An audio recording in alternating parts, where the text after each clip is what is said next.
আসসালামু আলাইকুম রহমতুল্লাহ। আমরা যে এখন আমি যেখানে দাঁড়িয়ে আছি এটা হচ্ছে কেডি স্কুল। কেডি স্কুলে বইমেলা মূলত ফেব্রুয়ারি মাসে হয়, তো রমজানের কারণে এবার একটু পিছিয়ে আছে। তো আমি যেটা মনে করতেছি যে এবারের বইমেলা খুব একটা জমজমাট হয়ে ওঠে নাই, কারণ আমি যেটা মনে করি সেটা হচ্ছে এবার ঈদের পরবর্তী যেগুলো ছুটি আর কি, আসলে এই ঈদের আমেজটাই মনে হয় মানুষের এখনো পর্যন্ত শেষ হয় নাই। সেক্ষেত্রে আহ, এই সময়টাও আমাদের জন্য একটু হলেও একটু মানে ফাঁকা ফাঁকা লাগতেছে আর কি। বিগত দিনগুলোতে দেখছি আমাদের বইমেলাটা অনেক জমজমাট হয়, আর সেক্ষেত্রে এবারে একদমই ফাঁকা। আর বই পড়ার মন মানসিকতা মানুষের মধ্যে থেকে দিন দিন হচ্ছে হারায় যাচ্ছে।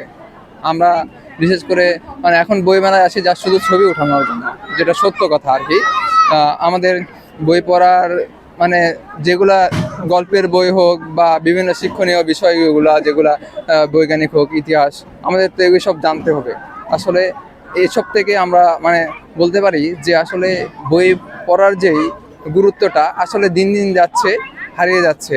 তো আসলে যারা হচ্ছে এই বইমেলার উদ্বোধন করে বা যারা এই আয়োজন করে তাদেরকে একটু বলবো যে তারা আরেকটু সময় নিয়ে যদি বইমেলাগুলো করে বা বইমেলার প্রচার প্রচারণাটা যদি একটু বাড়ায় আর কি। ধন্যবাদ।